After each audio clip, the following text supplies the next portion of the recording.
Hello people, it's Mike Drop here with episode 50 of the Soulvent Records podcast, and I think I've been saying since about episode 40 that we'd do something special for this milestone episode, and as you can see, I'm not behind the decks.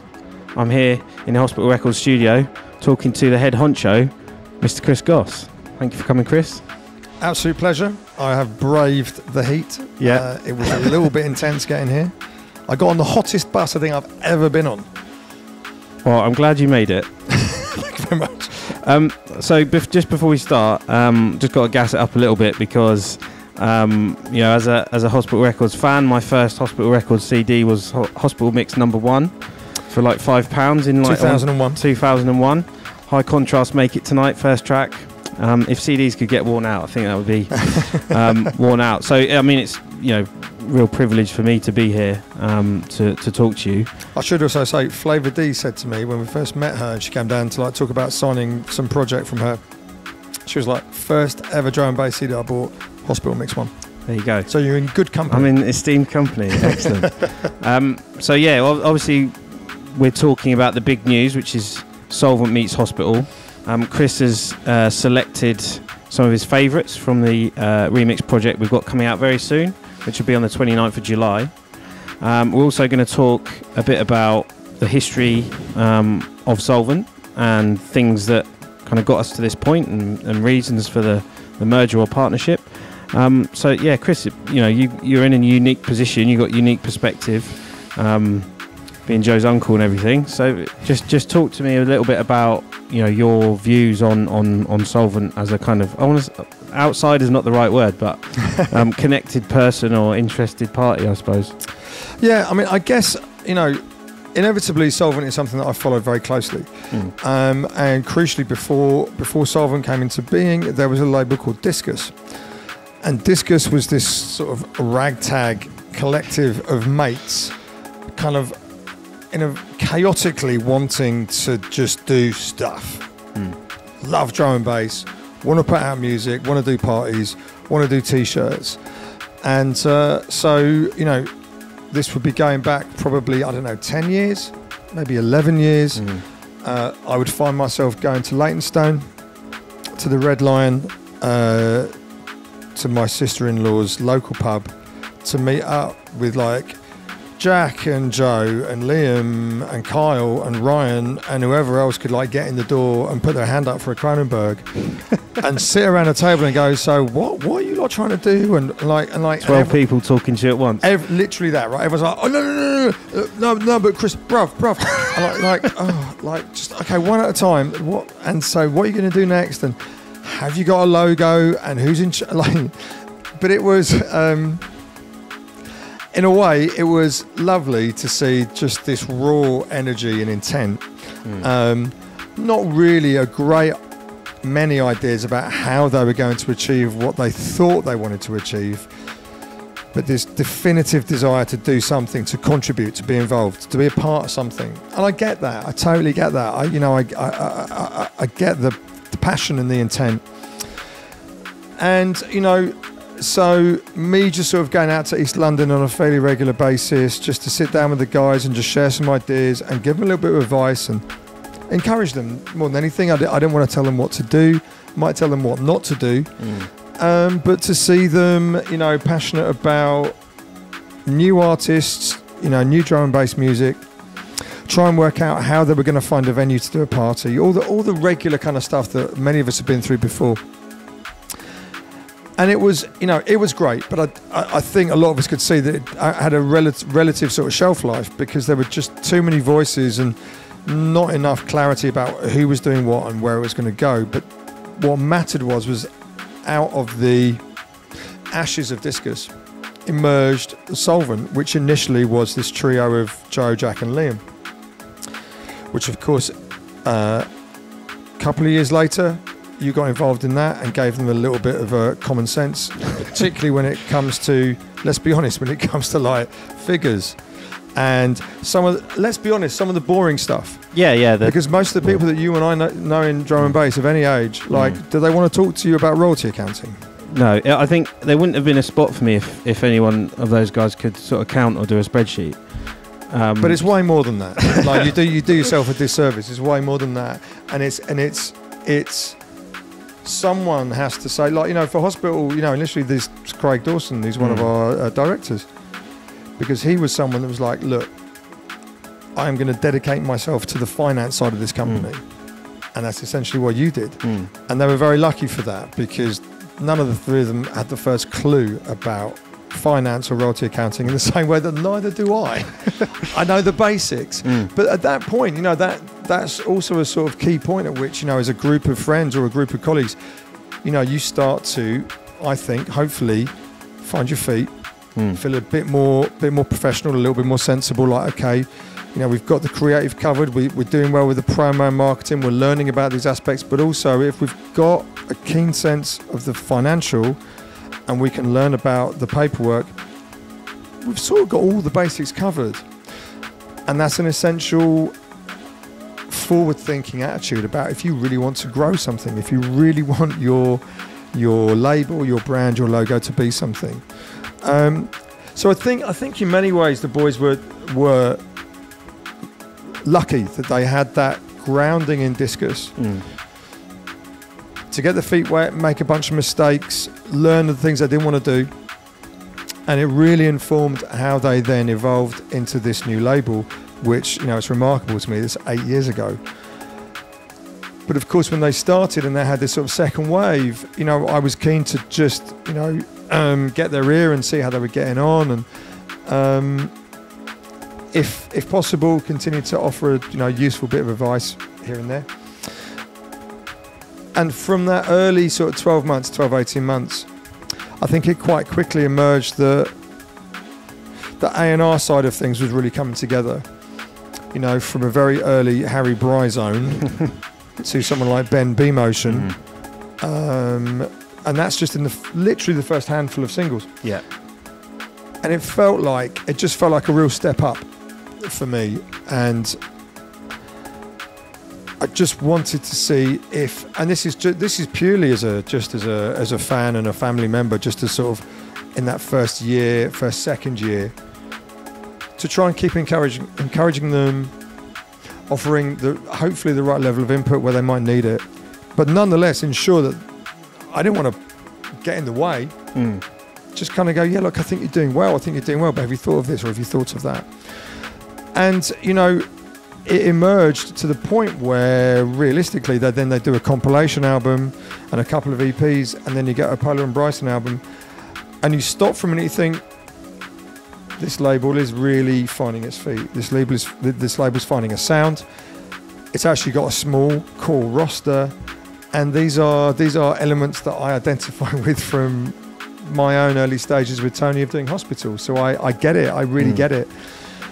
And I was proud of how they navigated those first 2 or 3 years and got themselves to a point where you could see this could really go somewhere.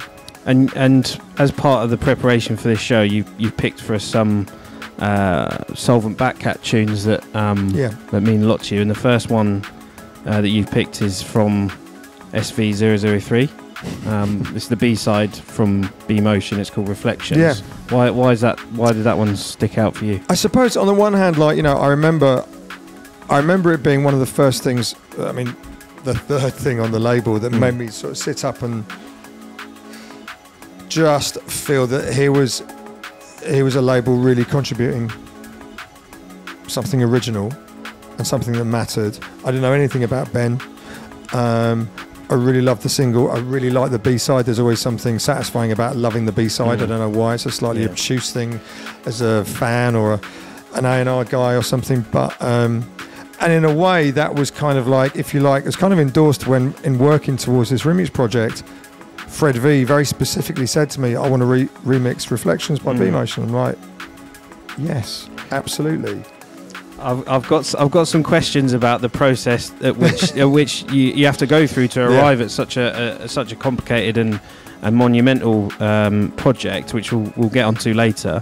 But I feel like you know, for people that maybe don't or haven't been through the Soulvent Backcat, we're going to play BMotion Reflections for you now. So I hope you enjoy it. Yeah.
Yeah, so BMotion Reflections. I really like the drum work on that. I think it sounds quite organic. And you know, to hear it get the remix treatment on the remix albums is quite special. It's also got its own sort of unique musicality to it, which I think makes it kind of stand out. You know, for like a very young emerging producer at that time. I don't know if it was his first single or second single on Soulvent, yeah. But you know, like just, you know, that's when you start getting excited about an artist. You're like, okay, they've really got something. We really need to, like, you know, keep an eye on that. Shouldn't be that good at the second time of asking.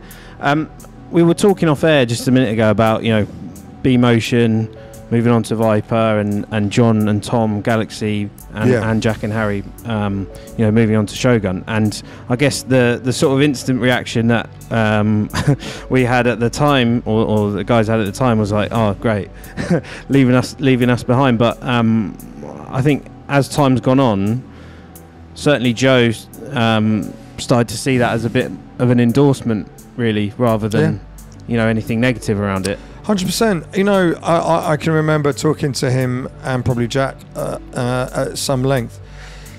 You know, trust me, I've been in that situation myself. I think it's important to recognise at any point, especially when you are a super young emerging label, that when other really established labels in this scene jump in and say, we're really into this, we really want to work with this artist, that you should see that as like confirmation of you doing the right thing. You know, it's a complete affirmation of quality A&R, good energy, good intent. And sure, of course, you know, probably you'd like to think, oh, maybe we could have more longevity with the artist. But, you know, when a big label turns up, and, you know, like at that point, categorically, Soulvent weren't about to be able to invest in one of the young artists, so we'll give you a 3-album deal. So it's really important to look at it in the other way and think, well, you know what, you know, we are a part of this, we're a fundamental part of this artist's journey. We've been key in getting them set up. We've been key in releasing their first couple of tunes, let alone the first album. And that means something to the reputation of the label, to the profile of the label. And we must feel good about that as we start to continue on our journey to maybe get to the point where maybe we will sign artists exclusively. But to get to that point, you know, you have to have some level of legacy, some level of profile, bit of funding behind you, whatever it might be. And so I think definitely in those early couple of years, maybe those early few years, you should always feel positive about it rather than just pissed off, because also, what's the point? Life's too short. You know, like you just did some good stuff over there. Well, you said to me before, it's the artist's career is the most important thing, right? Completely, yeah. Because you know, for any label, and I think some labels, I think all of us could do with a little like refresher on that from time to time. But in my opinion, you know, the whole, you know, Tony and I have always believed that the reason to have a record label is to nurture and build artists' careers. It's not to restrict artists' careers. It's not to kind of like land grab. It's not to just kind of like try and lock people down. It's because you feel that as a team of people or an individual or whatever it might be, that you have a certain ear, a certain vision or path on which you're destined to deliver great creative content. And that should be about building artists' careers, often building like emerging and like startup artist careers. I mean, you know, High Contrast was a startup artist. So was Danny Bird. So was Netsky. Yeah. Right. You know, and whilst we all know, like, you know, they don't come along very often, nonetheless, you know, Degs, Unglued, Lens, Winey, you know, Pola and Bryson, Galaxy, you look at these artists and they all had to start somewhere. If any label can be a fundamental part of that, you should feel proud. Absolutely. So we're talking through the Soulvent back catalogue. Fast forward a little bit, we get to SV24, which is Pola and Bryson this time last year. That, you know, I think I'll be right in saying most kind of maybe organic Soulvent fans around that time were drawn in by what they were doing and the kind of splash they were making. And I think that album like came out just before my sort of direct involvement with the label, and I think naively in one of my first meetings I said, yeah, it'd be great if we released more artist albums, having no idea what effort goes into it. Although you're absolutely on the money. Oh, we've done it now. Yeah, we're getting there now. And one of your picks is from that. I think, you know, that's fitting. You've selected Diamonds Fall featuring Los Contreras, who's a really nice guy, by the way. Yeah. I mean, I guess talking about the album as a whole for a bit, and then maybe on why Diamonds Fall was your selection. I think, you know, in the run up to the album, which was 3 years into the label, so relatively early. But of course, Pola and Bryson, you know, Jack Pola is one of the director owners of the label. Again, you know, I guess, you know, like selfishly for me, there's in some ways a lot of parallels, because the first artist album we did was London Electricity, which was me and Tony, and you know, I get that. It makes a lot of sense, and it was a perfect moment, I think, on the one hand for Jack and Harry, but also for Soulvent. Yeah. So like a real sort of double hander of, here is the label continuing to sort of evolve in the intent of what it's doing. It's actually essentially supporting and celebrating one of its own. It enables Jack with Harry to have this platform for like a debut artist album, kind of out of nowhere. And that's just a perfect coming together of all those positive elements. And it was like a huge shop window for Pola and Bryson and for Soulvent. I mean, I think I'm right in saying that, you know, it was released on CD and digital.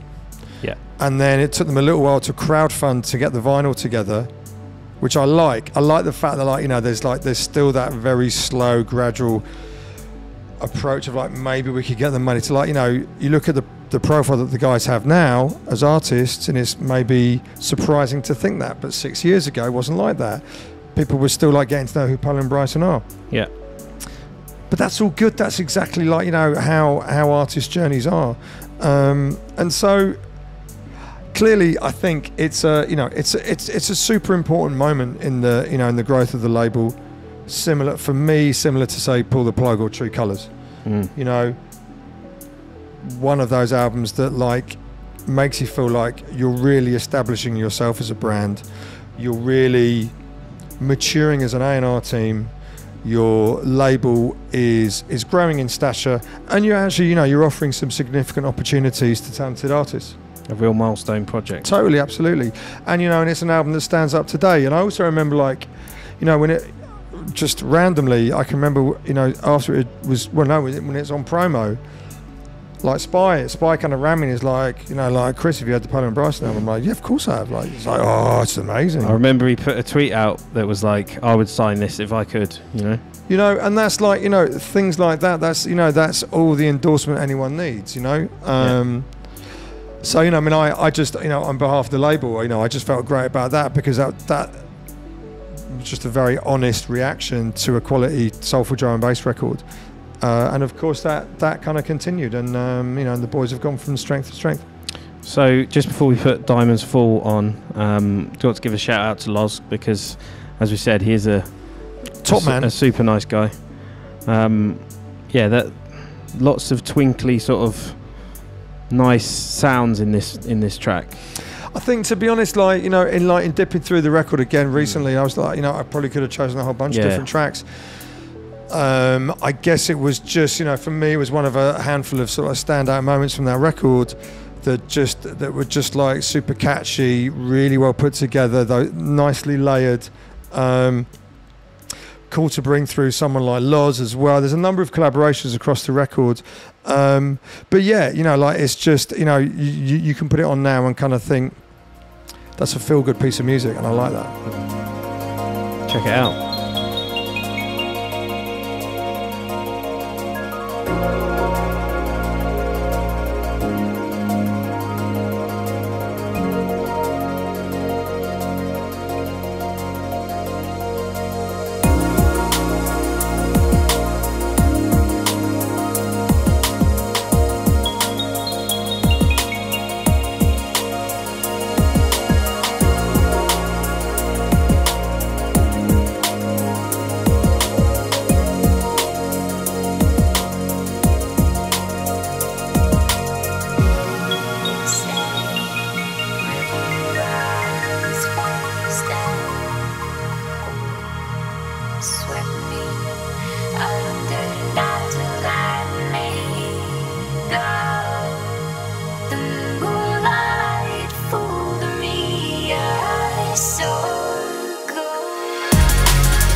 Right, so after SV24, I'm going to jump right forward to talk about another milestone release for us, SV75, which is Soul Music 2020, which is a very large compilation of 29 or 31 tracks, something like that. And I remember that started coming together right when sort of COVID started, which was an interesting time.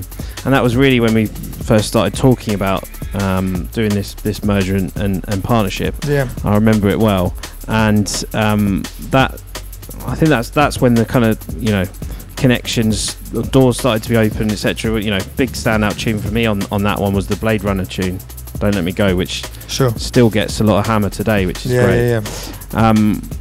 So, what are your memories of Soul Music 2020, if you have any? Because it's, you know, the green, yellow, and brown artwork stick out for me. We did that event in the cause to celebrate the launch, which came down to. Well, I guess that compilation was started brewing in 2019. You know, and like gradually sort of putting it together, and as we got into sort of the early part of 2020, and as you said, the world sort of started changing quite dramatically. And of course, also during that period, you know, yes, we were, you know, because we've been talking about it for a while. We've been talking about potential collaboration between Hospital and Soulvent. So I guess for that project, you know, as an A&R team, we maybe started to get a little bit more involved and sharing in some of the A&R, and you know, there were lots and lots of different pieces of music to listen to. And you know, I guess if anything during that project, we might have been sort of like prompting you guys a little bit, throwing ideas at you, like saying, what about this, or maybe about that, why don't you give Dev Blade Runner a shout, whatever it might have been. Of course, we were not wishing to get in the way. We didn't want to, like, you know, stamp ourselves all over this compilation. We just wanted to support it, wanted to encourage it, wanted to maybe, like, you know, challenge you a little bit, you know, like, you know, give you a little bit of a test, like, but what have you not thought of this, or whatever that might be, because I guess that's what you do in an A&R situation, whatever that A&R situation might be, whether you're down the Red Lion or, you know, in the meeting room in there. You challenge each other, you throw ideas around, you know, you try and think slightly outside of the box. And so there was, you know, there were just multiple ideas, like, you know, just folding into this pot for the album. And the tracks, like, you know, the track that from there that I've selected, you know, of course, I'll be completely honest, is slightly nepotistic. But on a couple of levels, because it's Black Lab, and these are two lads from Las Vegas who I had got to know independently of Soulvent. You know, they've been sending me some demos, and I thought they were working hard. You know, they had some bright ideas to bring to the table. I was also quite fascinated by the fact they're also in Las Vegas of all places, which seems really unusual for drum and bass. Like LA, yes, Las Vegas, not so much. But, you know, so I was just attempting to, you know, keep in touch with them and, you know, offer them some encouragement. It maybe naturally got to the point where I was like sort of saying to me, you know what, why don't you like reach out to like the Soulvent guys, because I think they'd be really into the stuff you're doing. I think it fits musically and stylistically what they're doing. And so that, you know, Joe got in touch with them, and they were knocking demos back and forth together, and I believe the story is that, you know, they said to Joe, like, well, look, do you know any vocalists that could maybe like sit on a tune? And some people might know that one thing that my family have done for quite a few years now is we do an event called Simon Says at the Jazz Cafe, which is a fundraiser for my brother Simon, Joe's dad. And it's basically like, you know, a musical event, usually in March, once a year. We actually haven't done it for 2 years because of COVID, but, you know, it became like a bit of a focus for, I mean, you know, for you, all of us, just as an extended family. Good people coming together, enjoying music, coming together, like enjoying music, hanging out together, raising money, having a little cry, having one too many shandies, but having a great night out as a very, very collective musical experience. The focus of that show has always been what we call the Wild 45's Players, which is Tom, Joe's older brother, sort of MDing a band of Joe on drums, and actually all of their friends, who almost all of whom are professional musicians. And it's a beautiful thing, and it's been a beautiful thing, you know, since 2010 when we started this event. And that band has just sort of been evolving, you know, with maybe different members, and maybe, well, beautifully for me, very selfishly, but then my oldest daughter Erin becoming involved as someone that plays second keyboards and also sings. And I think I'm right in saying that off the back of maybe just pre-COVID, we were very lucky. We did the very last Simon Says about a week before lockdown at the Jazz Cafe, and had a great night out. As usual, like, you know, Erin was playing keys, she did one lead vocal, and I think not long after that, like, Black Lab was saying to Joe, what about vocalists? And Joe's like, Erin, like, what about, do you want to do like a... And before you know it, you know, and of course I was encouraging her, and so she ended up doing this little guest vocal on this track. So I recognise that I can't really be objective about it because it's a bit emotional for me on a number of levels. But I'm also proud of Black Lab. They're super nice guys. I've known them for quite a few years. They work hard. They're really good producers. The fact that they were kind enough to offer Erin an opportunity, she loved doing it. It's part of that album, which is a great, as you say, like 30-track album for the label. And the first time they'd worked with a vocalist, right? Yeah, right. So yes. Amazing. And you know, like, and sometimes, you know, like, sometimes I don't know. This is just maybe the way that things evolve. It's not, you know, it's not written on a whiteboard somewhere in the office like by March 2020, Chris's eldest daughter must be on. Like, things happen in an honest, organic way if people want to work together. But we're, you know, you and I are lucky to be in a big creative family where people pitch in. And sometimes you sort of stop for a minute, you turn around and you go, yeah, let's just do this. This is great. And hopefully that's a good example. And I think if Erin knew you were doing this and you didn't pick this tune from Soul Music 2020, she might have some words with you. Well, she has no idea that I've chosen it. And also today is actually her 22nd birthday. So there you go. Happy birthday, darling. A birthday present for Erin, and a present for you all listening to Losing Touch by Black Lab featuring Erin Goss.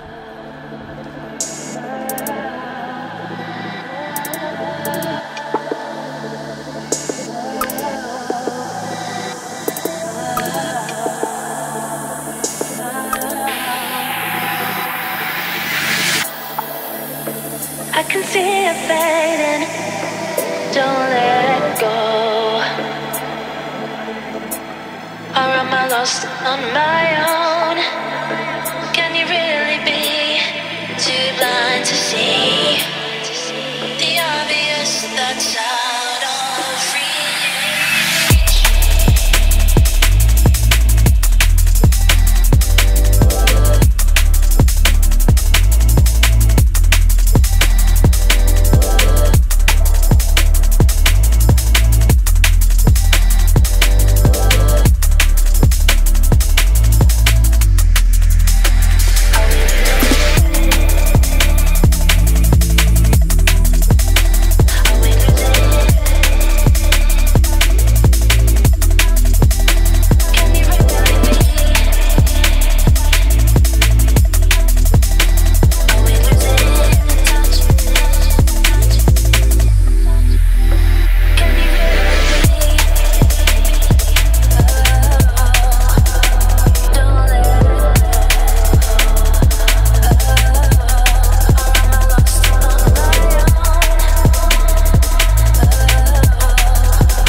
So, Chris, talking now about SV91, which can is... I just say, I love the numbers. Like, you know, the numbers are a complete anathema to me, but like, number 74. It's like drum and bass bingo. I'm a bit of a back cat knowledge nerd, as Joe, Jack, and Liam well know. Maybe bring back the Soulvent Christmas quiz, but maybe not. Right, so yes, SV91. Another female vocalist who is very talented, Ruth Royal, taken from a Colours EP. You selected the collaboration with Makoto entitled New Love, which I know Joe really likes this, and I really like it as well. Just another feel-good bit of music. You know, you look at someone like Ruth. Ruth has been absolutely smashing it for a couple of years now. Really satisfying to see an independent young woman carve her own path through this industry. She's got amazing streaming figures. She works 24/7, super focused, great writer, amazing vocalist. And yeah, I was delighted when I realised that she was going to do a release with Soulvent. And you know, she has many strings to her bow stylistically, but it felt to me like that kind of hookup with Makoto was the most natural fit. Yeah. You know, he's one of the most, you know, he's like your consummate soulful drum and bass producer. You know, he's been doing it his whole life, deeply understands the music, has an intuitive love and understanding of rare groove and soul. He and I share a very similar kind of record collection. You know, like we've just got all these kind of like common ground points of like, oh yeah, what about that? And like, you know, I can talk to him about so many different moments through 70s, 80s, 90s soul music. And it's a beautiful combination, the two of them, you know. And also like for vocal drum and bass, there are vocal drum and bass tunes, and then there are songs. Now, it's not easy to write a song. And for me, there's a big distinction between like, you know, like a no disrespect, but like, you know, a vocal sample off Splice, or like a top line and a full song. You know, a lot of people will know that for me and Tony, like, you know, that's kind of our background from the days of working in the acid jazz scene and going out to rare groove parties. You know, we're all about songwriting, really. Ruth's got it. Yeah. You know, she's a consummate songwriter. So it's really special to see that level of quality soulful drum and bass music on the label. I think it encapsulates the sound I associate with Soulvent. I know over the years we've kind of ebbed and flowed, and someone asked me on an interview once, how do you describe the sound? And I would have said, you know, before, kind of a lot of liquid, right? But yeah. Definitely broadened horizons over the years. But this one brought me back to kind of roots for me personally. So yeah, I really love this song. And the video is great too. You should check it out on our YouTube channel. But encourage you to enjoy Ruth Royal and Makoto, New Love. Yeah, man.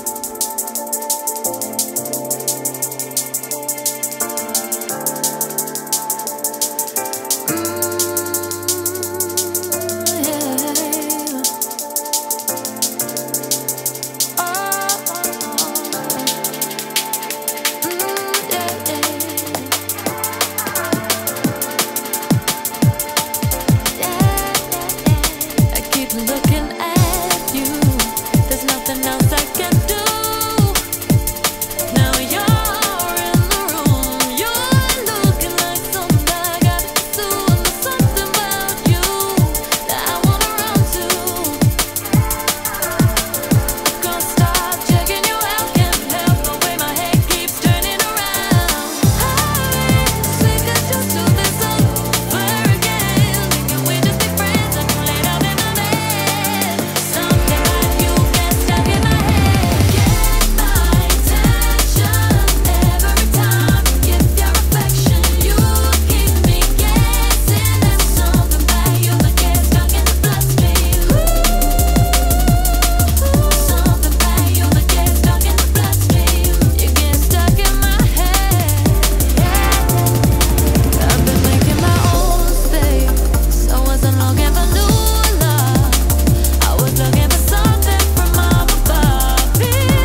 And if you didn't know, New Love's also had the remix treatment on the Soulvent Meets Hospital album. But before we start... It's a strong link there, Mike. Yeah. A strong link. Great segue. Before we start digging into the remixes and the project itself, keen to just talk to you a bit about this merger, this partnership. Mm-hmm. Like, how does that even become an idea? Like, who claims the credit? I guess maybe some of this is an aspect of Hospital as a company continuing to grow and look forward. We've always been motivated to do new things and to test ourselves and to broaden like the remit of what we're doing, to broaden the landscape of what we're involved in. And as some people would know, we used to have a label called Med School, which we ended up bringing to a close. And because I think ultimately we just felt, rightly or wrongly, we felt after 13 years that maybe Med School had kind of run its course. And that's no disrespect to anyone involved in Med School, anyone behind the scenes, or any of the artists. But it just got to this point, and we felt like we were possibly banging our heads against the wall slightly. And as a result, we drew a line under the label. We brought a number of the artists into Hospital. But I think Tony and I knew that, having done that, give it 12 months, I could have almost predicted that we would be looking for a second label opportunity of some respect. Because when you're involved in a label like Hospital, you have a finite number of opportunities. There's only so much you can do. There's only so much music you can release, and we release a lot. We release music every week. Sometimes it's one track, sometimes it's an EP, sometimes it's a whole album. And it's a lot of work, but we've got a fantastic team of people working in this building to enable that. But sometimes I think creatively there's that urge to sort of think, if we could have a second lane in which to just have another outlet. And when I say a second lane, I don't mean it in a sort of less significant or lower level. It's just like a second lane. It's a second lane in which to operate creatively, because we're probably relatively secure in all the structures and the things that we're doing for Hospital. But to somehow be able to support and nurture and feed into something else was something that a year later, of course, we were missing. So conversations started between myself and Tony and Josh and Craig, our other directors. And we were just sort of sharing ideas and, challenging each other. And, there wasn't anything definitive. But maybe there was because of the history and the family connection and having, sat alongside all of you for a number of years, me personally, that I guess it was ultimately my suggestion that shouldn't we maybe look at Soulvent? Soulvent looked like the right kind of shape and sound and energy and the right kind of people to invest in. And it wasn't a mad dash for that. The four of us spent a long time, batting this backwards and forwards. And ultimately, I'd like to think that we've relatively delicately sat down with all of you to say, look, this is an idea we've got. You are very, very welcome to just throw it back in our face. This is not, we're not trying to muscle in on your territory. But also knowing just how hard it is to run a record label in 2020, let alone 2022. And we felt that we had the good intent to support and enable another brand. I think that we're experienced enough to see how difficult it is to make things work, financially. That we just kind of thought, well, maybe this would be a good fit. Yeah. Maybe it would be a good fit for the four of you, because ideally it would give you a bit of support and a slightly more elevated platform, a bit more peace of mind, if you like, to stretch out, to really sort of put some roots down to try and maybe invest in a few more artists a bit more long term, have a bit more confidence, just a bit more backing and a bit more structure. Because it's tough. This is a very, very tough business. And when you're independent, you know, when it comes to, I mean, you know, just doing the music and the visuals is hard enough, and the promo, let alone the events. But when you, as you know perfectly well, you get into the finance, the royalty accounting, you get into the paperwork, the contracts, the metadata. That's something that any label could do with a support network for, and that's what we offered. That infrastructure piece. You've got the majestic swan sailing along with the feet underneath, going like the clappers, you know, to keep it all running. I mean, hopefully, you know, we only ever wanted it to feel like the most sort of positive fit. And I was quite clear with Joe in particular, of course, as my nephew, just to say, look, I want you all to know this is not, there's not any expectation from us at all. This is an idea. And one of the things for me personally, you know, reflecting on when those initial conversations were happening, I had this thing in the back of my mind just before that, when we were, you know, we used to meet on a Monday night in the Ace Hotel or in the Red Lion in Leytonstone. Ace Hotel, that's a step up from the Red Lion. Yeah, well, Ryan used to work there, and you could get us meeting rooms for free. So, shouts to Ryan on that one. Yeah, man. And I was reflecting on this, going, it would just be great if someone could be doing this full time, right? Because we, you know, we'd meet on a weekly basis, get all the actions out onto the table, and then go away and kind of do them, and then rinse repeat every week. So that I felt like that was one of the next kind of evolutions we needed to take. And then also just thinking to kind of who did what and where people were in their kind of life curves. I think Joe was the perfect person to come in and do that, because he had a, you know, intimate knowledge of all the creative side of things, and, you know, some exposure to what I'd shown him, and yeah, he was the perfect person to do it. Yeah. So I'm thankful for that. You know, you talked about the perfect storm of the Pola and Bryson album earlier. I feel like this was another kind of perfect storm as well, just to happen at the right time. Yeah, I hope so. You know, like, it was. I think it was important that the timing worked for the four of you. It was important that the timing made sense, that the timing could key into, because, you know, all four of you do very different things. You know, between Liam and Jack and Joe and you. So, you know, it's not as though, like, if the four of you were working full time on Soulvent, you know, you categorically wouldn't have needed any investment or any sort of partnership. But as you know, it wasn't like that. You know, like, I don't know, like the majority of drum and bass labels out there, I would guess at least 75% of the known drum and bass labels out there, they are done in people's spare time, and they are done with integrity and passion and non-stop energy. But this business is hard, and not many people can run a label and take a wage from it, right? Yeah. And that's just as one person, let alone as four, let alone as however many we are. So no, I think you're right. I think hopefully, and that was another part of why do it. It felt like it was good timing for us, but crucially, I'd like to think it felt like it was good timing for Soulvent. Yeah, absolutely.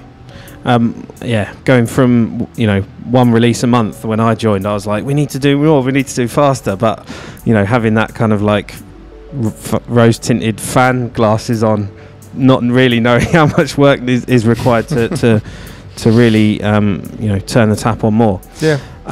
So I've got a number of questions on the Soulvent Meets Hospital kind of project, but before we get into that, should we have another tune? Absolutely, that's the idea. Yeah, you've selected your favourites from the remix project. First one being the Hugh Hardy remix of "I'm Free" by Mountain featuring Kojo. Why did you pick this? I mean, I was really happy to see the Mountain debut album come out. SV100. There you go, exactly that. You know the numbers. And, you know, fair play to Mountain and to the label for supporting, you know, a very underground artist, you know, from Tokyo. You know, so, you know, it in a way it shows everything that the label is all about. the Hugh Hardy remix is just something that adds some genuine crunch to the tune. It's got that very cool Kojo vocal. But Hugh, you know, a long-standing hospital artist who really knows how to just pull out all the right elements within a remix and make it sound right on the dance floor. And it's just, yeah, it's really neatly delivered.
So, Soulvent Meets Hospital. You mentioned earlier in the show that the BMotion Reflections remix was a specific ask by Fred. Yes, right. But as we were just talking off air, some of these questions about this project, I actually don't know the answers to, and I'm interested just as a fan. How do you arrive at, a track list? And for anybody that doesn't know, you've been living under a rock, right? But this is 2 sets of back catalogues, tunes from those. Soulvent tunes remixed by Hospital artists, Hospital tunes remixed by Soulvent artists. Where do you even start? Because the Hospital back cat is gargantuan compared to the Soulvent one, right? But where do you even start on a track list for something like this? So, good question. So, the most important kick-off point is that this is always a collaborative conversation. So, Hospital has an A&R team of 6 people, and then for Soulvent it's generally 3, but often with some input from Hospital. But so if you like, it was probably about 8 people sat on Zoom, which is a bit depressing, but nonetheless. So the kickoff point is it's starting from the title. What do you want that to be, right? So what do you want that to be? We would, as Hospital, we would look to leverage some of our experience to say it will be important for both labels to do quite a lot of the cherry picking. If we just get in touch with every artist on both rosters and say, are you up for it? This project will take 5 years and will be pure chaos. It needs leadership, and it needs steering. It needs common sense and objectivity, and it needs a shared creativity to ensure that it doesn't feel too safe. Yeah. But it also has to be manageable. It has to be realistic. So as a for instance, you know, it's unlikely that you will maybe reach out to Netsky or High Contrast, who they're quite busy. Quite big established artists who are no longer sort of signed to the label, and they're doing lots of other things. But in any case, that aside, I would say selfishly that what I would look for from a Soulvent Meets Hospital album first and foremost is I want something that speaks to both labels in 2022. It's fun to be like, yeah, let's dig deep into 96, 2001, etc., etc. You know, for Soulvent, you know, into 2013 and all that kind of stuff, which of course we did. But we need to be mindful that the project needs to feel relevant, and it needs to feel manageable, and it needs to feel current. And because Soulvent is a much younger label, realistically, I think what we wanted to do as a team across both labels was let's try and see if we can cherry pick some of the most current aspects of both rosters. I would like to dig deep into a couple of older tunes, but at the same time, if a lot of the tracks are relatively more recent, I think that's good. I think it's good for the marketplace. I think it's good for the audience. Because, you know, sometimes you will dig deep when you're doing like, you know, an anniversary thing for a certain artist. Like if you're doing, I don't know, if you're doing 25 years of London Electricity or something like that. But, you know, you're talking about, because it's Soulvent, it's 8 years deep, relatively recent. So let's not get too stuck in the past. There's time for that. Absolutely, of course. And so, you know, it's a collaborative conversation. It's a lot of back and forth between the A&R teams about what about that artist, what about this artist, what about these tracks. You make a short list of tracks, and you would say, well, objectively, you know, like, you know, you have to feature those handful of tunes on this label, and you have to feature those handful of tunes on that. That's before working out who might remix them, right? Absolutely. Yeah. So, you know, you probably start with some of the tracks. In doing so, you're also mindful of like who are the tracks by. Particularly on the Hospital side, you know, you want it to be manageable. You want it to, you know, you want it to involve a breadth of different names, but you also want it to involve artists who you know are going to be present and enthusiastic and keen for this to happen. So you make a short list of tracks, you probably then make a short list of artists, and realistically you then start reaching out to a whole number of artists on both labels saying, look, we're going to do this. Are you down? Do you want to be involved? Do you want to be involved to have your track remixed? Do you want to be involved to remix someone else's track? Pardon me. And I'm just looking, I mean, like there was quite a lot of swaps where, you know, someone would have their track remixed and they would then go and remix someone else.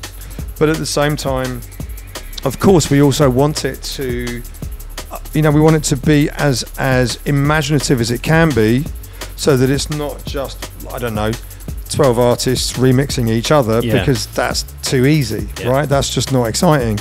And you want it to kind of be unpredictable, and you want it to be diverse, and you want it to be current and forward thinking, and you also and you need to be realistic. You know, you need to get it done. Getting remixes delivered is not always easy. Like Tilo and myself manage the remixes on Hospital. I mean, I've always managed the remix work for the roster, and I do think that often people don't really understand what's involved. with a big A&R team, we can say, yeah, that's going to be amazing. For instance, it's going to be amazing to have Newtone remix Butterfly Effect.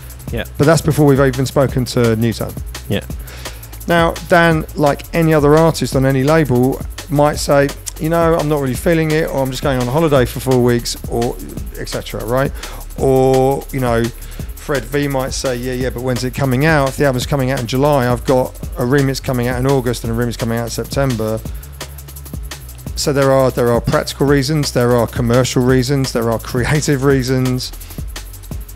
And you multiply that by the number of people involved. Yeah, so, Mental. you know, but fortunately on our side, of course, we've done some of these things before, so we know we have a sense of that, and hopefully we bring a level of objectivity and experience, because, you know, no one wants this to kind of drag on and on. We want it to be efficient, and we want it to have energy, and we want everyone to feel motivated by it. So, you know, you're continually making a whole bunch of different decisions and different choices. It's not as easy as like, that's what I want to do, just go and make it happen. It's way different to that. And also sometimes, you know, also if you're looking to remix older tunes, there might not be any stems, there might not be any parts to remix them, which can be an issue, because if all you've got is a stereo MP3 to remix, then you're not going to really be able to do much with it. I had a conversation with Jack about that when Pola and Bryson were doing the high contrast remix. I said, this record's like 20 years old. Like, you know, is that a problem? The availability of the stems? Sure. And he was like, no, Lincoln just puts everything on DVDs, like super organised. Which is great, but maybe sometimes quite unusual, especially when you're going back 20 years. Like, exactly. You know, it's a nice idea, but like Lincoln and Tony are always good at that kind of thing. To be fair, not all of their contemporaries quite as organised. These days, in more recent times, generally people are, because they're more attuned to delivering a cappellas and instrumentals, and they're more attuned to thinking, yeah, but what about getting remixes done, or whether I want to put up a remix competition on Beatport. There's all these kind of different things, but in the old days it's a bit wobbly. Yeah. So, you know, so there are some other practical reasons as well. And then also, you know, you also need to bring it in on budget, and you need to bring it in on time.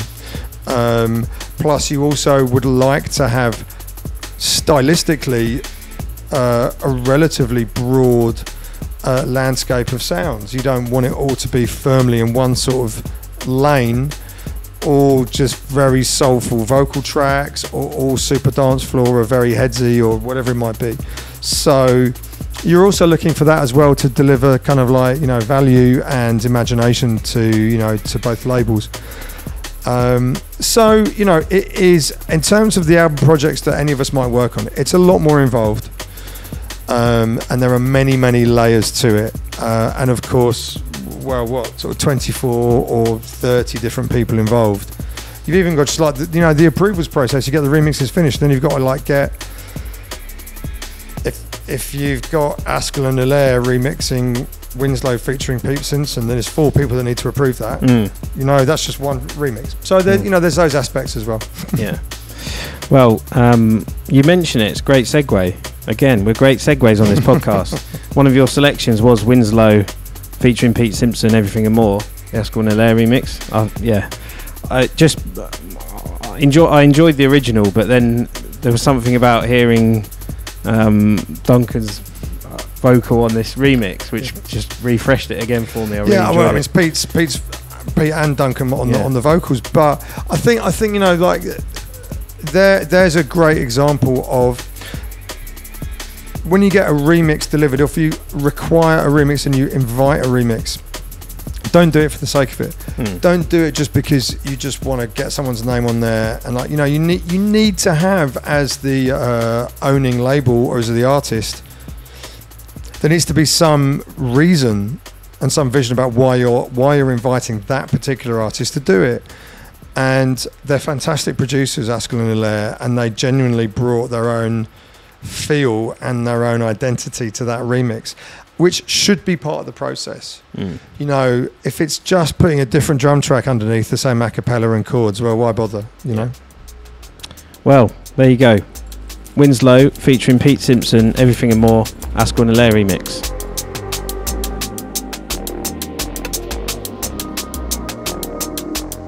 When you make me feel, gonna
And this time and next time on a downtime in the future, I want to give you everything, and this is proof here.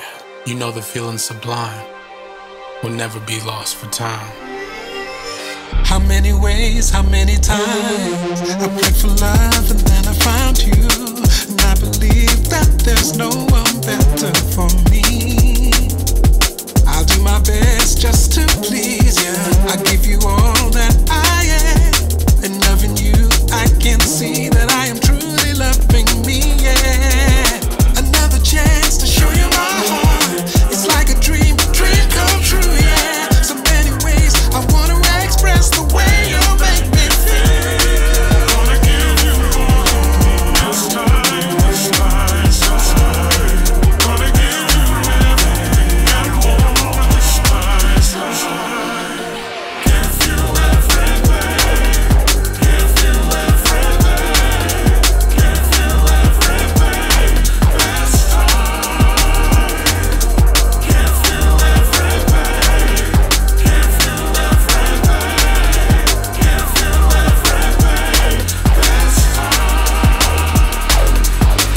Give you everything,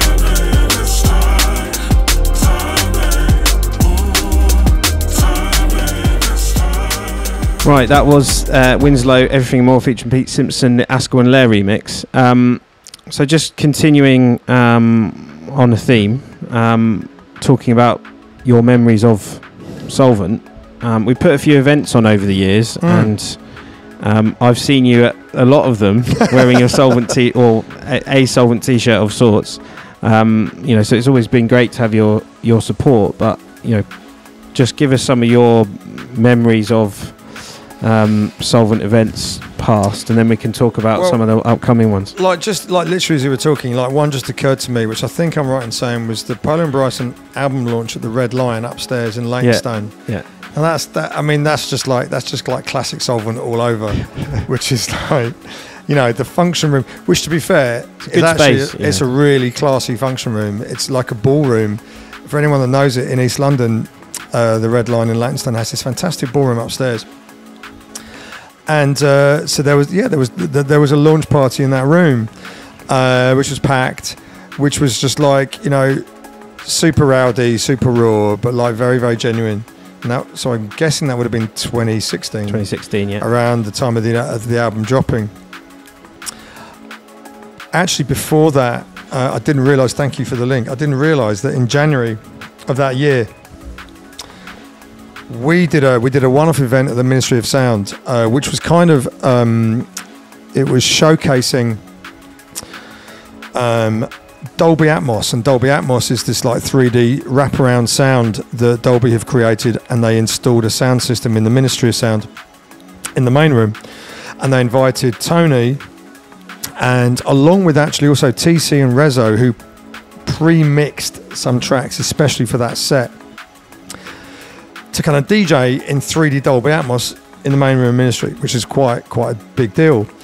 And we wanted to do like a second room, and I think it's what they call the baby box, which is like, you know, you come out the main room, then there's a long bar, and at the end of the bar you walk through to like what's a really sort of cool room, probably hold about 200-300 people, and we put Soulvent Records in there. So what, 2 years in, maybe 3 years into the label getting up and running, and so I think it was Pola and Bryson, Data 3, Galaxy, Faction.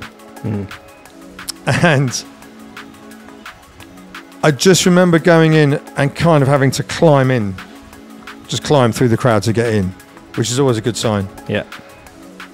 And eventually find my way. I think in that room, like in fact, the DJ booth is to the side of the bar on the back wall. And at that point, to me, it felt really, really special, because the vibes in the room were amazing, but it was quite clear to me at that point that there was a whole bunch of people there that knew all about the label, which I hadn't at that point really taken on board. It's January 2016, like I know the guys are up and running, working hard. I know the Pola and Bryson album is coming in the spring or summer, whenever it was, but like at that point, the start of the year, Like, wow, okay. Jeez, this is quite a thing. And that was a really sort of formative moment. And the one other that I guess I would mention is when we did our first hospitality in the park in Finsbury Park. Yeah. And we'd put everything together, and obviously, you know, Jack and Joe being who they are, were like, what about us? And I was a bit like, what about you? Like, mate, like, this is the most expensive show of my entire lifetime, and you want a stage. Not the time to ask for the nepotism card. You know, and like, but they, you know, fair play. They found this, like, you know, drivable, portable DJ van, like an old VW camper, I think. Called it the Soul Van. The side of which sort of opened up and had a booth inside, and called it the Soul Van. And it was like at the back of the park, not far away from the main entrance. So it was actually a good location, although it's kind of there with like a little system outside it, and the system wasn't huge. But of course, like, you know, halfway through the afternoon, it's absolutely going off. You know, it's close to the entrance, wasn't it? I seem to remember, because you had it the next year in 2017 as well. And so, like, you know, like stuff like that, you know, is just it. It's what for me are some of those really like formative years, you know, and then also, to be fair, like actually like the first of the most recent set of shows that you did at Pickle Factory, January this year. The first one when it was like the first show back for Soulvent for probably 2 years. Yeah. You know, with Ruth, with Pola and Bryson, with Inmost, and Vision Obi, and and it's great, you know, like again, like just super spontaneous, very vibey, very busy, no nonsense, great sounds, great music. And you know, you need those events. All of us need them, you know. Doesn't require lots of production, doesn't require confetti cannons. It just requires good people in a good space listening to great drum and bass, and you're like, this is why we do it. Now that we've been talking about it, I don't know why, in my mind somewhere I had this conception that, you know, we don't actually do that many events, but, you know, we've rattled off a few there. Yeah, absolutely. First time I think I met you was at the 4th birthday in Red Lion. We've done Fabric twice. We've done shows, you know, in Croatia. We've done Boat Party in Albania, and the stage, obviously. So actually, reflecting on it, you know, we do actually do a decent chunk of shows, and it'd be remiss of us not to plug the show we got coming up on Saturday 23rd of July. Indeed. Absolutely. Weekend in the Woods warm up at Studio 338. Coming up actually in a few days. Yeah, exactly. And you know, nicely tying in on a bit of the lineup with the album, we've got Mountain, who's just moved over from Japan to work on his music for 2 years, and that, I know Joe was interviewing with Pale Blue on Represent Radio the other day, and he was saying that that's actually another kind of milestone or bucket list moment. You've got an exclusively signed artist moving, you know, halfway around the world to work on music. Yeah, for sure. He'll be doing back-to-back with Hugh Hardy, and we've got BMotion joining us to do a back-to-back with Fred V, and we've got some other amazing back-to-backs as well. Yeah, man, it'd be great. Yeah, so right after that kind of trip down memory lane on events, we're going to do another trip down memory lane in terms of this album to one of our perhaps more iconic tunes in the back catalogue, Butterfly Effect from Galaxy, featuring Hugh Hardy and Vision Obi. Shouts to Hugh and Rich, because they're super nice guys. Remixed by, you know, a big player, the daddy, the Big Daddy Newtone, as Joe calls him. So I don't know if people know, but for as long as I've known and been involved in the label, Dan's mastered all of our or the vast majority of our tracks. So was it easy to get this Butterfly Effect and Newtone pairing for the album? Was it? Yeah, it was, because, you know, Dan is just, you know, a key part of the fabric of this company. You know, we have worked together for almost 20 years.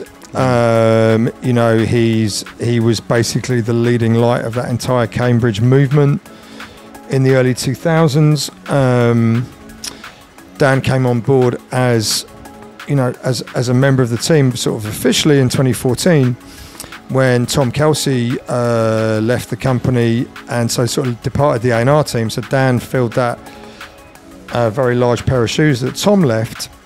You know, Dan is a very, very unique individual within the company, within the roster. You know, I kind of liken him to Gandalf, because it's not easy for other artists to be A&R'd or spoken to about by a fellow artist, right? You know, instinctively it might feel like, you know, a bit competitive, a little bit aggy, a little bit awkward. But because of the way that Dan is and the way that Dan carries himself, and that he has that mild-mannered, articulate professionalism, thoroughly objective, he's a real fan. He has no agenda, you know. He's that kind of guy. He's not trying to get above you on a lineup. He just wants the best for your music, and that's a very, very unique and special quality. So he's, you know, he's really special for us as a music family. And he and I have done a lot of remixes together, by which I mean, you know, I've been able to, over the years, you know, I've been lucky to kind of channel some offers for him, and he's delivered some, you know, really special moments, from like, you know, Adele to Birdie to Emily Sandé to, you know, it just goes on and on. My favourite New Tone remix is Special by Billon. I mean, yeah, like, but he, you know, he has this breadth of understanding of music, and I think one of the things that I like the most about Dan is that it's just one or two elements that you haven't thought of before, similar to the Butterfly Effect remix. It's just that little synth line and that bouncy bass, and you're just like, yeah, of course. It's almost like sometimes like, oh yeah, like I get it, you know. He doesn't overcomplicate things, and it's so much of it is about feel and instinct and emotion. And you know, he's just simply one of the most reliable, consistent artists that we've ever worked with. Wow. Well, I don't think I can introduce it any better than that. This is Butterfly Effect, it's the New Tone remix.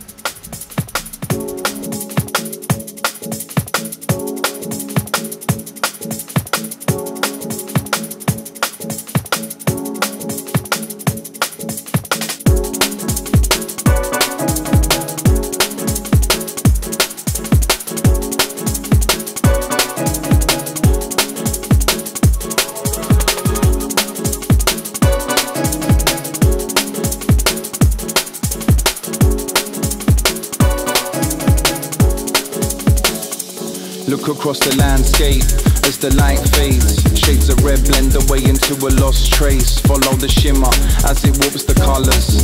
An impressionist blend like no other. Unique love giving the missing link. Watch the shrubbery dancing with the wind. Picturesque, something so pure. I'm always humbled by your natural force. The waves crash, guided by the moon, whispering secrets of the deep blue. Everything's connected, we all one, that's the truth. Butterfly in full effect, everything comes in twos. Feel the freshness after summer rain. Enhance the senses, numbs any pain. Correlates with every single link in the chain. A circle of life we were born to navigate. We got the fruitful mix, sweet seductive, intricate tip, imperative relic, original transcript, scrub by organic minds, an expressional format forged from holy confines. No lines, bars or barriers, constructed in unique ways by virus carriers, spreading the cycle, connecting the dots, make you jump around, bubble and hopscotch.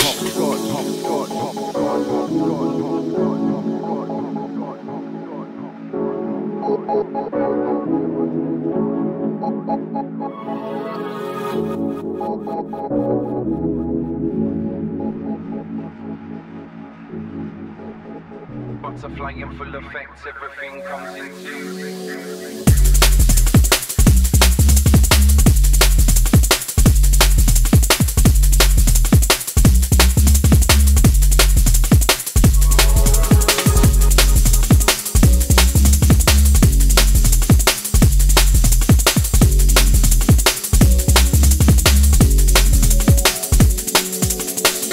So pull up your socks as a draw for the rocket. Straight from the pocket, the sound hydrophonic.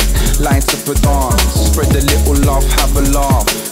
In this music I bask, soaking up the waves. I'm guided by gravity. When I'm flying high it levels me, stops me dreaming of something that will never be.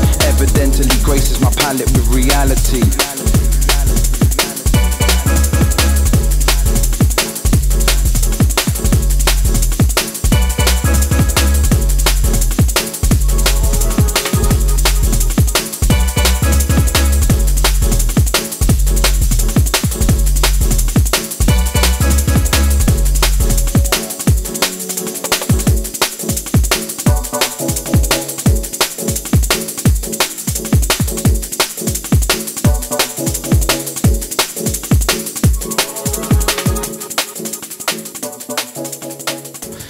So Chris, we did touch on events. We mentioned the Studio 338 event on the 23rd of July, which is the warm-up for Hospitality Weekend in the Woods. But just before we get to that, we've obviously had Hospitality on the Beach return after 2 years of not being there. Yeah.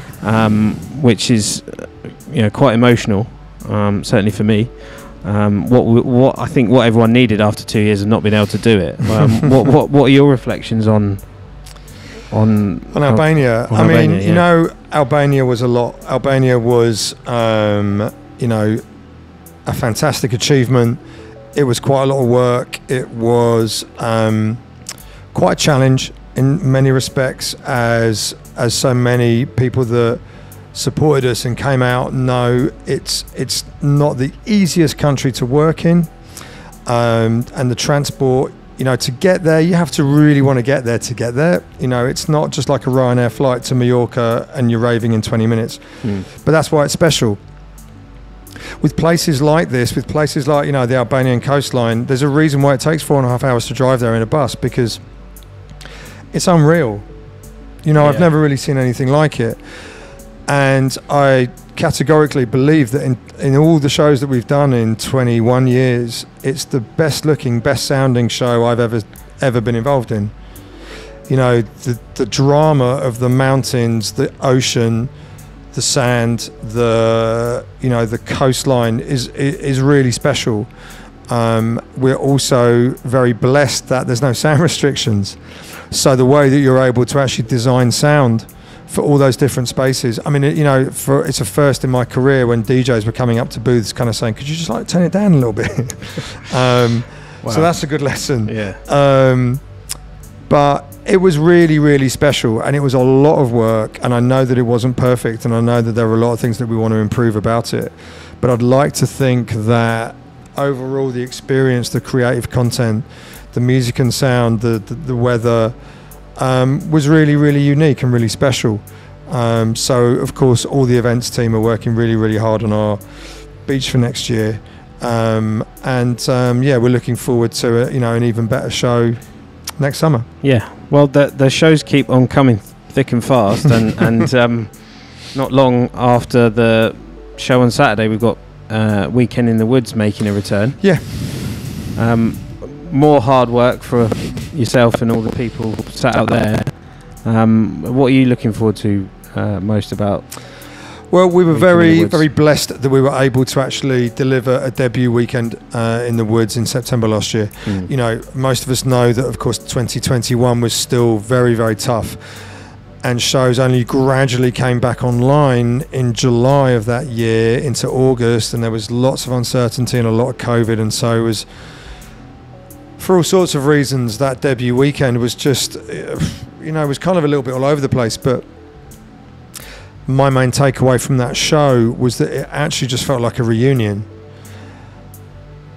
After such a long time away from shows and such a long time away from big shows, to be able to, I've never done so many steps in my life, because I spent both days just constantly walking between stages, because I kept looking at my Woof app thinking,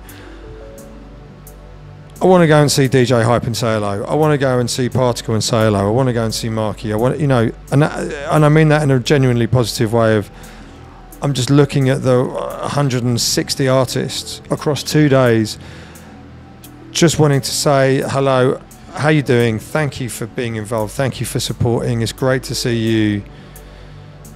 You know, I didn't get much more than about 10 or 15 minutes at any one stage because, you know, in that scenario, I'm fortunate enough to be able to just do that and kind of go, hello, mate. How are you? Hello, Ruth. Hello, Viridity. You know, you name it, and just kind of go, this is great. And that collective feeling of being together for 2 days was the most unifying experience. This September, you know, we're in a very different place this year. 2022 is not easy for shows. No. Let's just be real for a minute. 2022 for the live sector is tough. And a lot of us know that shows this year, festivals, clubs, but particularly festivals, are really hurting. It's, of course, we are enduring a cost of living crisis, which is not going to go away anytime soon. There is still COVID. There's uncertainty within the live sector. So it's a real challenge this year. And so for many of us, I think the biggest thing that we can do is deliver a proof of concept and just deliver a show again. And I do, you know, like a lot of my friends in the live industry, I really look forward to a time when we can take a breath and get back to, you know, 2018, 2019, when it felt for so many of us like, you know, things were just flying. Yeah. Shows were so strong and the scene was so vibrant, and, you know, from city to city, across Europe, festivals, New Zealand, North America, things were so good. And let's be honest, we're still recovering. Yeah. You know, we're still recovering. So, you know, the weekend in September will be special for all sorts of reasons. I'm really, really looking forward to it. I'm crossing fingers that everything goes well, because we've still got a lot of work to do to get there. And that's all the events team, our production partners, the local council, let alone the artists, everyone, all the production staff working on the show. It's such a massive commitment from so many people that it will just be another sort of marker in the ground to get to that Saturday, Sunday. Fingers crossed we have nice weather. Fingers crossed it doesn't rain. I don't think it's going to be 38 degrees, which is probably a relief. Yeah, that'll be a good thing. But yeah, you know, it's just another moment to come together and hopefully just share in the music that we all love and have a great couple of days together. You used the word reunion. It definitely felt like that last year, and I feel that it's only going to be even stronger this time around. Yeah, man, I hope so. Yeah. And we are going to be doing a union with Flex Out for our stage on the Sunday. Yeah, indeed. And we've got Halogenics and Skeptical coming on as part of our lineup, which is, again, pretty sort of like, as a fan, you know, pinch yourself moments to be seeing that, you know, with your little label logo on the fly with those names under it, and a whole host of other important names. And that stage that we had in Hospitality in the Woods last year was basically full all day. It was amazing, and it was a nice little intimate kind of setting there. If it can be, you know, half as good as last year, it'll be pretty special. So as we're kind of getting towards the end of the show, we're going to go into your penultimate pick from the album now. Which is a Pola and Bryson remix. I mean, we had to have a remix from them on this project, right? And they've remixed "Don't Wake Me Up" by Bop and Subwave. Yeah, I have to say, we're just talking about Albania. One of the special moments for me about Albania was that both Alex Bop and Gleb Subwave were able to get to Albania from Russia, and they are really, really special people. I always tell everyone, you know, in my opinion, Alex Bop is just a genius, hands down, musical genius.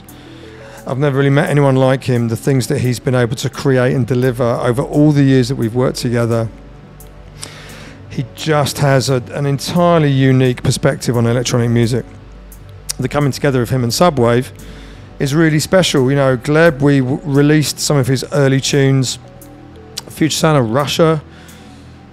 I shouldn't really guess at a date. I want to say 2008, but I don't really know. You'll probably be able to work it out later. But so to be able to go all the way to Albania and then see them, I haven't seen them for 3 years, And in a way, they are a really good example for me of why I go to work and why I give a shit, because they're not dance floor artists, they're not in the drum and bass mainstream, they're quite left of centre, but they give me optimism and energy for the evolving landscape of this music. They have their own vision, they have their own motivation for what they're doing, they're very, very clear about the things that they really want to express, and it's exciting to work with artists like that, even if you know objectively this is an underground project. We've basically got, you know, we've got their Bop and Subwave album due out on Hospital. It's likely to now land in January 23. You know, we were ready to actually bring that through this summer, but as you would know and many other people will appreciate, because of the conflict and distress and awfulness happening in Ukraine and the knock-on effect to Russia, it was simply not the right time to do that. And being very honest, the guys just reached out to me and said, please, can we just delay that? We just can't really handle this right now. They were too upset by everything that was going on, and I don't believe I'm speaking out of turn to say this. And they are Russian artists, and I will militantly support them, right? Because they are beautiful individuals making great music who are appalled by what's happening in Ukraine, like so many other sensible people globally. Absolutely. But they're also affected by it because, you know, they are living in that country, and there is a lot to deal with, something that I couldn't begin to describe because I have no sensible understanding of it. But simply as their friend and as their fan, it's really, really important to me that as a label we stand up and we celebrate who they are creatively. And this has been within 2022. That's been really, really challenging because we've had everything set up and we've wanted to get ready for it, but then we've delayed it. But we've done that in conjunction with them, listening to what they wanted us to do. But for this project, you know, Don't Wake Me Up is a standout moment from one of their early EPs. And to be honest, I believe that, in fact, another example, like Jack specifically said to me, I really want to remix that. And me and Tillo were like, yeah, man, absolutely, that would be amazing. It's a beautiful remix that I'm starting to hear out quite a lot, which makes me very, very happy. But I'm really, really proud of them. You know, in the same way that I'm proud of Jack and Harry. But Bop and Subwave are fundamental hospital artists for me in terms of how we can ensure that what we offer to the world is imaginative, creative and forward thinking. There you go. Bop and Subwave, Don't Wake Me Up. It's the Pola and Bryson remix.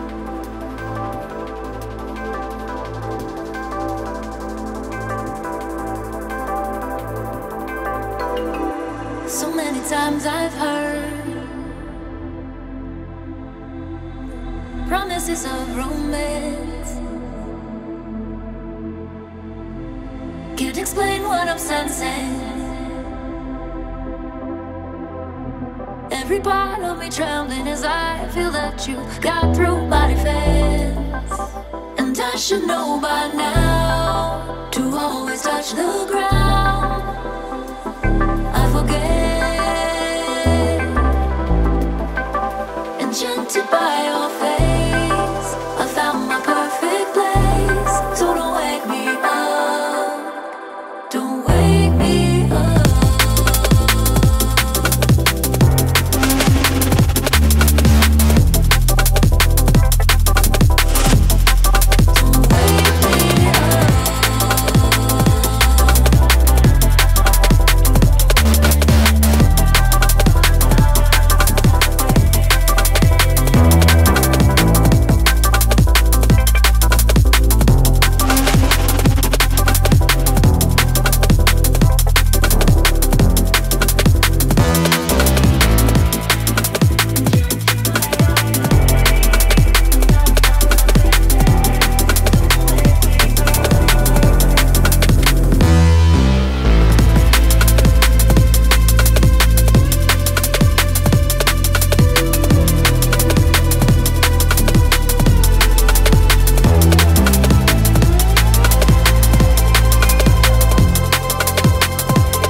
Right, as we get to the end of the show, we couldn't play all the tunes from the remix album because no one would buy it, right?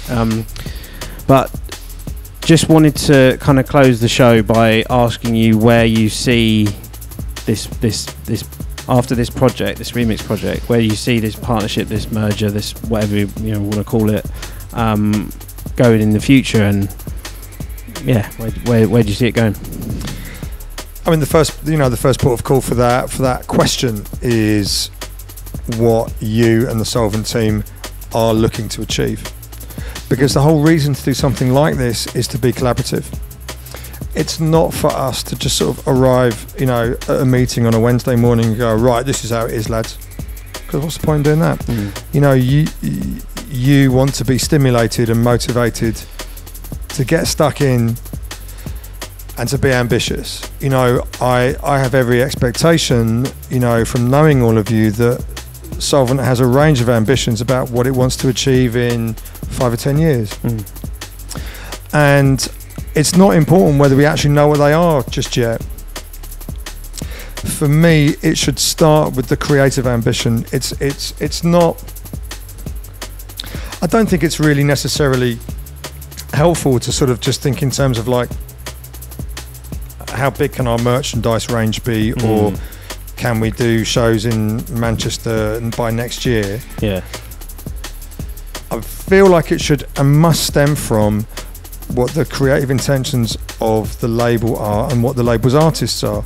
So as you're bringing on board artists like Askell and Allaire and Mountain and Inmost and Inmost and Vision Obi and like all these kind of people that you're looking to work with, it's like the whole point is that it's a conversation between label and artists. There might be an expectation that the artists all want to do 3 or 4 albums, but they might not. You might kind of wake up one day and they're like, actually, do you know what? I don't want to do any more albums. I want to do a series of mini discs that are, basically posted out in a jiffy bag from Reykjavik on a Tuesday. Like, we just don't know yet. Yeah. And that's kind of the fun bit. It's meant to be inspiring and it's meant to be invigorating, and we're meant to do this collaboratively with our artists as we move forward. So I'd want to focus on the creative side, both musical and visual, and other creative content around that. But it's like, what are the artists looking to do, and how does the label look to inspire that and elevate that? There are so many associated activities that, yes, you know what, I'm like, with this collaboration with Hospital, within reason we can enable some of those because, we have 26 years experience, etc., etc. But I would only ever look for Soulvent to continue to establish its own voice, because it's essential. You and the guys, I imagine, want Soulvent to be able to stand up on its own 2 feet. Yes, it's part of the Hospital group, but it's very much its own company, its own label, to kind of feel like this is who we are, this is what we're expressing, this is what we're really wanting to do musically. And it will be a partnership in these next sort of couple of years about how we try to work together to try and enable some really good shit. Yeah. And, we don't have to reinvent the wheel, but at the same time, we can probably come up with some new ideas, some different release formats, some different strategies. I would like to think that we will continue to evolve the roster, make it more diverse, make it more international, because there's so much strength within that. But yeah, outside of that, I don't think I have any, the thing is, like, me and Tony, like, we never wrote a business plan. And I don't say that flippantly, like, we never sort of like went, but so like by 2000 we'll have done this, and by 2004 we'll have achieved, like, we didn't know what we were doing. But I do think we knew what we were doing musically. And I think you need to put your best foot forward in that sense, right? The point the creative people at doing the creative stuff, and the rest will follow, right? You mentioned Craig, and I'll get on well with Craig. Doing the non-differentiating functions is just something that enables the other people to stick to what they're good at, right? Yeah. And I think that's what really chips away at the edge and breaks the new ground. And does the good things. It's a good example because staff teams are a massive part of all of this. The Soulvent team is relatively small, but then again it plugs into the bigger hospital group. And I've known now from experience, I've been blessed over many years to bring in so many smart, talented team members who challenge me, who develop areas of the business, who expand different departments. And that's another part of it. For me, it's always about the artists, but a very close second to that is the team that you work with. And that could also be, it doesn't necessarily need to be the team that's literally in the same podcast room as you. It could be, collaborative partners internationally that could come about through festivals, come about through events, or a residency somewhere, or a bit of sponsorship. I guess with Soulvent, we're in that, hopefully we're in that sweet spot now where it's all to play for. And the next couple of years will be fairly fundamental in defining exactly how that evolves. Thank you, Chris. I hope that you as listeners have enjoyed a little trip down memory lane, and also maybe you've learnt some things that you didn't know before. You've certainly been able to dig into Chris's selections from our back cat, and also some of his favourites from the Soulvent Meets Hospital remix album, which is out on the 29th of July. Double vinyl CDs as well for the car. We look forward to seeing you at Studio 338 on the 23rd of July, and we also look forward to seeing you at Hospitality Weekend in the Woods in September. Thank you very much for listening to and watching episode 50. Look forward to seeing you in episode 51. Thank you very much. Peace.